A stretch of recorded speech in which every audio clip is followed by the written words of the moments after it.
अगर मैं तुमसे कहूं कि एक गांव में ऐसा पीपल का पेड़ है जहां रात होते ही एक औरत की चीखें सुनाई देती हैं, जहां जाने वाला हर इंसान या तो पागल हो गया या फिर जिंदा लौटकर कभी कुछ बोल ही नहीं पाया।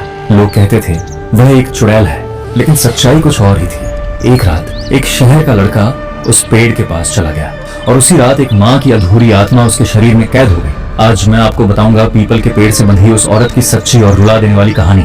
बिहार के छाबड़ा गांव में एक पुराना पीपल का पेड़ था जिससे सभी लोग दूर रहते थे। लोगों का कहना था कि उसे पेड़ पर एक चुड़ैल का साया है। सूरज ढलने के बाद कोई भी उस पेड़ के पास नहीं जाता था, क्योंकि उस पेड़ से रात को रोने और चिल्लाने की आवाज आती थी। लेकिन अनिल ने इस बात को नजरअंदाज किया और वो उस पेड़ के पास गया, जिसका नतीजा भी उसे भुगतना पड़ा। आखिर उस रात अनिल के साथ क्या हुआ, ये जानने के लिए इस कहानी को आखिर तक सुनना होगा। तो चलिए कहानी शुरू करते हैं। अनिल एक शहर का लड़का था जो गर्मियों की छुट्टियों में अपने नाना नानी के पास गांव आया था। आधुनिक सोच की वजह से वह भूत प्रेत जैसी बातों में विश्वास नहीं करता था। एक रात उसने अपने नाना से पूछा, आप लोग इतने डरे हुए क्यों रहते हैं उस पेड़ से? आखिर उस पेड़ में ऐसा क्या है? अनिल के नाना ने गहरी सांस ली और बोले, बेटा, वो पेड़ शापित है। सालों पहले गांव के कुछ लोगों ने एक औरत को डायन समझकर उस पीपल के पेड़ से बांधकर मार दिया था। कहते हैं कि उस दिन से ही उस औरत की आत्मा उस पेड़ के आसपास भटक रही है। आज भी वहां से उस औरत के रोने और चिल्लाने की आवाज आती है। पेड़ की चुड़ैल से हुआ अनिल का सामना। अनिल के नाना ने उसे पेड़ के आसपास भी जाने से मना किया, लेकिन उसे ये सब बातें बकवास लगी। उसने तय किया कि वह खुद जाकर देखेगा। अगली रात अनिल चुपचाप टॉर्च लेकर पीपल के पेड़ तक चला गया। अनिल इस बात से हैरान था कि यह उसके जीवन की सबसे बड़ी भूल थी। वह पेड़ के पास पहुंचा। अचानक हवा बहुत ही तेज हो गई। जमीन पर सूखे पड़े पत्ते तेजी से आसमान में उड़ने लगे और उसकी टॉर्च भी बंद हो गई। अंधेरे में उसे एक आवाज भी सुनाई दी, क्यों आया है तू? अनिल ने जैसे ही पीछे मुड़कर देखा, उसे सफेद साड़ी में एक औरत हवा में तैरती हुई दिखी। उसके पैर उल्टे थे और आंखें खून की तरह लाल। यह गांव की वही डरावनी चुड़ैल थी जिसकी बातें हर जगह होती थी। अनिल चुड़ैल को देखकर बुरी तरह से डर गया और कांपती हुई आवाज में बोला, मैं बस देखना चाहता था। अनिल ये बोल ही रहा था कि चुड़ैल बहुत तेजी से उसकी ओर आगे बढ़ी और उसकी आंखों के सामने अंधेरा छा गया। अगली सुबह गांव वालों ने अनिल को पेड़ के नीचे बेहोश पाया। उसका चेहरा पूरी तरह से पीला पड़ चुका था।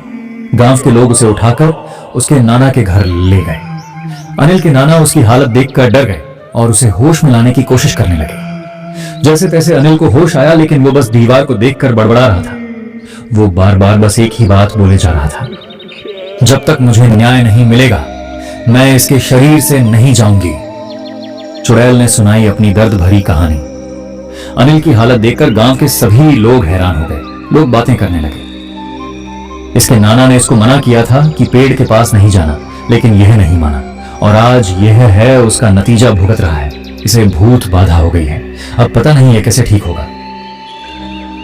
थे कि इतने में अनिल की नानी एक तांत्रिक को लेकर वह आई। तांत्रिक काफी बुढ़ा हो चुका था, लेकिन आज भी भूतों की दुनिया में उसका सिक्का चलता था। तंत्रिका को देखकर अनिल के अंदर की चुड़ैल बोली, तुम्हें लगता है कि तुम्हारे आने से मैं यहां से चली जाऊंगी? तो ऐसा नहीं है। मुझे न्याय चाहिए, तभी मेरी आत्मा को शांति मिलेगी। तंत्रिका ने चुड़ैल को विश्वास दिलाया कि वह उसे न्याय दिलाएगा, लेकिन उसे उससे वादा करना होगा कि वह अनिल का शरीर हमेशा के लिए छोड़ देगी। चुड़ैल ने तांत्रिक से वादा किया और उससे उसकी कहानी पूछी। चुड़ैल से बताया, मैं गांव की बहुत ही गरीब औरत थी। मेरी 2 बच्चियां थीं, एक 1 साल की और एक 5 साल की। एक दिन मेरे बच्चे भूख से रो रहे थे। मैं उसके लिए खाने का इंतजाम करने के लिए बाहर गई। मैंने लोगों से बहुत मदद मांगी, लेकिन किसी ने भी मेरी मदद नहीं की। अंत में मुझे खाने की चोरी करनी पड़ी। गांव के सामंत के यह से मैं खाना चुराकर भागी, लेकिन उसने मुझे देख लिया और मुझे पकड़ लिया। मैं चिल्लाती रही कि मैं ये खाना अपने बच्चों के लिए लेकर जा रही हूँ, लेकिन उन्होंने मेरी एक नहीं सुनी और मुझे डायन करार देकर पीपल के पेड़ से बांध दिया गया। मैं अपने बच्चों से मिलने की गुहार लगाती रही, लेकिन लोगों ने मुझे डायन समझकर जला दिया। उसी दिन से मैं अपने बच्चों की एक झलक पाने के लिए तरस रही हूँ। उन लोगों ने मुझे टोने टोटके से इस पेड़ के आसपास ही बांध दिया, लेकिन जब अनिल यहाँ आया तो मुझे अपने बच्चों से मिलने की एक उम्मीद नजर आई। इसी उम्मीद के सहारे मैं इसके शरीर में आई हूँ, ताकि मैं अपने बच्चों को देख सकूं और शांति से इस दुनिया से रुखसत हो सकूं।